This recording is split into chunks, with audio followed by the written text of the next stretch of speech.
Hi, good morning to all. നിങ്ങൾ ഇത്രയും കാലം കാണാതിരുന്നപ്പോഴോർത്തോ പണ്ടത്തെ പോലെ പാതി വഴിയിൽ ഉപേക്ഷിച്ചിട്ട് പോയി എന്നോർത്തോ? സോറി കേട്ടോ, ഇതിൻ്റെ ഉത്തരവാദി ഞാനല്ല, മറിച്ച് നിങ്ങളുമല്ല, മറിച്ച് എൻ്റെ ഫോണാണ്. എൻ്റെ ഫോണിന് വന്ന ഒരു ചെറിയൊരു കംപ്ലൈൻറ്റ് മൂലമാണ് കേട്ടോ. ഞാൻ പിഞ്ചോമനകളെല്ലാവരും സന്തോഷത്തോടു കൂടി അല്ലെങ്കിൽ കാറിക്കൊണ്ട് സ്കൂളിലേക്ക് പോകുവാനായി ഒരുങ്ങി നിന്ന ആ ജൂൺ മാസം 1-ാം തീയതി നമുക്ക് വേണ്ടി നല്ലൊരു ക്ലാസ് ഞാൻ വീഡിയോ ഇട്ടതായിരുന്നു. പക്ഷേ അത് അപ്ലോഡ് ചെയ്യുവാൻ സാധിച്ചില്ല. എൻ്റെ ഫോണിൻ്റെ ഒരു ചെറിയൊരു കംപ്ലൈൻറ്റ് അത് മാറിയെന്ന് പ്രതീക്ഷിക്കുന്നു. അത് തന്നെയല്ല, അപ്പോൾ ഇങ്ങോട്ട് ചോദ്യങ്ങൾ വരുവാൻ തുടങ്ങി, ഇങ്ങോട്ട് കംപ്ലൈൻ്റായിട്ട് പറയാൻ തുടങ്ങി. ഞങ്ങൾ ചോദ്യത്തിന് സംശയങ്ങൾക്ക് മറുപടി കിട്ടിയില്ല, അതൊന്ന് ക്ലിയർ ചെയ്ത് തരുവാൻ സാധിക്കുമോ എന്ന് ചോദിച്ച് ഇങ്ങോട്ട് വിളി വന്നു. അതുകൊണ്ടാണ് ഞാനിപ്പോൾ അത്യാവശ്യമായിട്ട് ഇതിടുന്നത്. മറ്റൊന്നുമല്ല, നമ്മുടെ കൂട്ടുകാർ ചോദിച്ച ചോദ്യം ഇതായിരുന്നു, അവരുടെ സംശയം ഇതായിരുന്നു. 2 സ്ഥലങ്ങളെക്കുറിച്ച് പറയുമ്പോൾ അറ്റും ചേർക്കാറുണ്ട്, ഇന്നും ചേർക്കാറുണ്ട്. അത് ഏത് സമയത്ത് നമ്മൾ അറ്റ് ചേർക്കണം, ഏത് സമയത്ത് നമ്മൾ ഇൻ ചേർക്കണം എന്നതാണ് അവരുടെ സംശയം. ആ സംശയം ക്ലിയർ ചെയ്യുവാൻ വേണ്ടിയാണ് നമ്മളിപ്പോൾ ഇന്നിവിടെ ഈ ക്ലാസ് ഇടുന്നത്. ഓക്കെ, നിങ്ങൾക്കറിയാമോ എന്താണ് അതിൻ്റെ വ്യത്യാസമെന്ന്? അത് മറ്റൊന്നുമല്ല, 2 സ്ഥലം, അതായത് ഒരു വലിയ സ്ഥലത്തെയും അവിടെയുള്ള ഒരു ചെറിയ സ്ഥലത്തെയും കുറിച്ച് നമ്മൾ സംസാരിക്കുമ്പോൾ അറ്റ് ചേർത്ത് നമ്മൾ ആ ചെറിയ സ്ഥലത്തെക്കുറിച്ച് ആദ്യം പറയണം. അതിനുശേഷം ഇൻ ചേർത്ത് വലിയ സ്ഥലത്തെക്കുറിച്ച് രണ്ടാമത് പറയണം.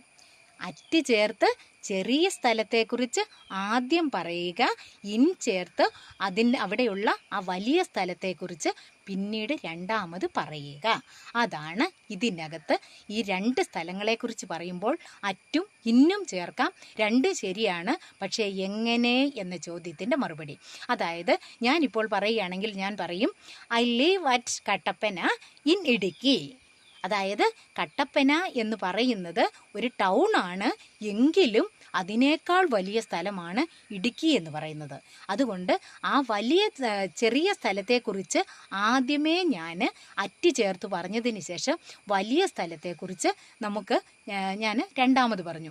എന്നാൽ ഈ കട്ടപ്പന എന്ന് പറയുന്ന സ്ഥലത്തിനേക്കാൾ ചെറിയൊരു സ്ഥലത്തെക്കുറിച്ചാണ് ഞാൻ പറയുന്നതെങ്കിലോ, കട്ടപ്പനയേക്കാൾ ചെറിയ സ്ഥലമാണ്, ഞങ്ങൾ താമസിക്കുന്ന ഒരു സ്ഥലമാണ്, അത് വേറൊന്നുമല്ല, ഞങ്ങൾ പറയുന്ന പ്രോപ്പർ ഒരു ഗ്രാമീണ പ്രദേശമാണ്, അതിന് തൂവലെന്ന് പറയും. അന്നേരം ഞാൻ പറയുമ്പോൾ പറയുകയാണ്, ഐ ലീവ് അറ്റ് തൂവൽ ഇൻ കട്ടപ്പന എന്ന് പറയാം. അന്നേരം ഈ തൂവലിനേക്കാൾ വലിയ സ്ഥലമാണ് കട്ടപ്പന, അങ്ങനെ പറയാം നമുക്ക്. അങ്ങനെ ഈ 2 സ്ഥലങ്ങളെക്കുറിച്ച് പറയുമ്പോൾ 2 സ്ഥലങ്ങളിൽ ചെറിയ സ്ഥലത്തെക്കുറിച്ച് അറ്റ് ചേർത്ത് ആദ്യമേയും വലിയ സ്ഥലം ഇൻ ചേർത്ത് രണ്ടാമതും പറയുക. ഇങ്ങനെയാണ് നമ്മൾ ഈ സ്ഥലങ്ങളെക്കുറിച്ച് പറയുമ്പോൾ അറ്റും ഇന്നും ചേർത്ത് പറഞ്ഞ് തെറ്റ് കൂടാതെ പറയുന്നത്. മനസ്സിലായോ? അതായത് നിങ്ങൾക്ക് ഇതൊക്കെ എന്ന് പറഞ്ഞാൽ ഒരു പക്ഷേ ഈ കുട്ടികൾക്കായാലും ഈ ഗ്രാമർ പാട്ടിലൊക്കെ വരുന്ന ഭാഗമാണ്. ഇത് ശ്രദ്ധിച്ച് ഇരുന്ന് കുട്ടികൾ ഇത് കേൾക്കാൻ മെനക്കെടുകയില്ലായിരിക്കാം. പക്ഷേ നമ്മുടെ കുട്ടികൾക്ക് കേൾക്കുന്നവർ, പ്രായമായവർ അല്ലെങ്കിൽ ചേട്ടനോ ചേച്ചിയോ ഒക്കെ ഉണ്ടെങ്കിൽ നിങ്ങളൊന്ന് പറഞ്ഞ് മനസ്സിലാക്കി കൊടുക്കണം. ഇതൊക്കെ അത്യാവശ്യം അറിഞ്ഞിരിക്കേണ്ടതാണ്. അതുപോലെ തന്നെ മറ്റൊരു സംശയമാണ് ഓഫ് എന്ന് പറഞ്ഞാൽ OF ഓഫും OFF ഓഫും രണ്ടും പ്രൊനൗൺസിയേഷനും സെയിം ആണ്. പക്ഷെ ഒരു എഫ് കൂടുതലെന്ന് മാത്രമേ ഉള്ളൂ. അതിൻ്റെ അർത്ഥവ്യത്യാസം എങ്ങനെ വരുമെന്ന്, എങ്ങനെയാണ് അതിൻ്റെ അർത്ഥവ്യത്യാസം വരുന്നത് എന്നതാണ് രണ്ടാമത് ഇനി നമ്മൾ പറയാൻ പോകുന്നത്. അതും ഒരു സംശയമായിട്ട് വന്നതാണ്. പക്ഷേ അത് ഞങ്ങൾ സംസാരിച്ചുകൊണ്ടിരുന്ന സംസാരമധ്യേ അറിയാൻ ആഗ്രഹമുള്ള വേറൊരാൾ ചോദിച്ചാണ്. ഇത് പഠിക്കുന്ന നമ്മുടെ സബ്സ്ക്രൈബേഴ്സ് ചോദിച്ചതല്ല കേട്ടോ. ഇത് ഇങ്ങനെ ചോദിച്ചാൽ എങ്ങനെയാണ് എന്ന് എന്നോട് ഇങ്ങോട്ട് ചോദിച്ചപ്പോൾ ഞാൻ തന്നെ അത് ക്ലിയർ ചെയ്തതിന് ശേഷം ഞാൻ തന്നെ ഓർത്തതാണ്, നമ്മുടെ ഈ ചാനലിലൂടെ നമ്മൾ ഈ വീഡിയോ കാണുന്നവർക്ക് അതൊന്ന് പറഞ്ഞ് മനസ്സിലാക്കി കൊടുത്തേക്കാം എന്ന് ഓർത്ത് പറഞ്ഞതാണ്. എന്താണ് അതിൻ്റെ വ്യത്യാസം? അതിൻ്റെ വ്യത്യാസം എന്ന് പറഞ്ഞാൽ ഈ ഫസ്റ്റ് ഓഫ്, അതായത് OF ഓഫ്, അത് ഈ പാർട്സ് ഓഫ് സ്പീച്ചിലെ കുറേ നമ്മൾ പാർട്സ് ഓഫ് സ്പീച്ച് 8 ഉണ്ട്. അതിൽ നമ്മൾ അത് ഭാഗത്തേക്ക് നമ്മൾ പോയിട്ടില്ല. അതിനെക്കുറിച്ച് വിശദമായിട്ട് പഠിക്കുന്ന സമയത്ത് നമുക്കത് വിശദമായിട്ട് പറയാം. അതിൽ പ്രിപ്പോസിഷനായിട്ട് വരുന്ന ഒരു ഭാഗമാണ് ഇത്. ഈ ഓഫ്, ഓഫ് എന്ന് പറഞ്ഞാൽ, ഓഫിൻ്റെ അർത്ഥം എന്ന് പറഞ്ഞാൽ അത് നമ്മൾ ഉപയോഗിക്കുന്നത് ഈ ഓഫ് എന്ന് പറഞ്ഞാൽ ഉടമസ്ഥതയെക്കുറിച്ച് കാണിക്കുന്നതിന് വേണ്ടിയിട്ട് നമ്മൾ പറയുമ്പോഴാണ് നമ്മൾ അത് കാണിക്കുന്നത്. ഉടമസ്ഥത എന്ന് പറയുന്നത് മറ്റൊന്നുമല്ല. ഇത് പറയുമ്പം ഇൻ്റെ എന്ന് പറഞ്ഞാൽ അങ്ങനെ പറയുമ്പോൾ ഒരു സ്വന്തമായിട്ടൊരു അർത്ഥമില്ല അല്ലേ. ഉടേ എന്ന് പറഞ്ഞാൽ സ്വന്തമായിട്ട് അർത്ഥമുണ്ടോ? ഇല്ല.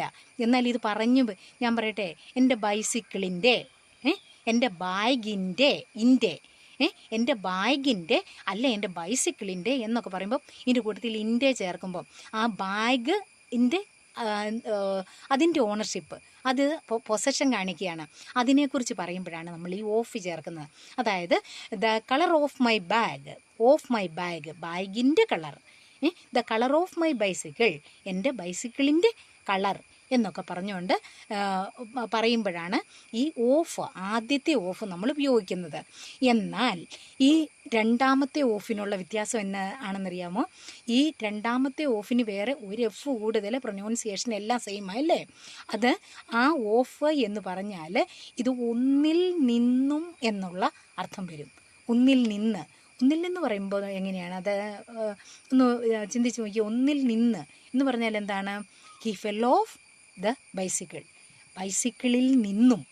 എന്തിൽ നിന്നും? ഒന്നിൽ നിന്നും, ബൈസിക്കിളിൽ നിന്നും ഫെൽ ഡൗൺ, താഴെ പോയി എന്ന് പറയുക.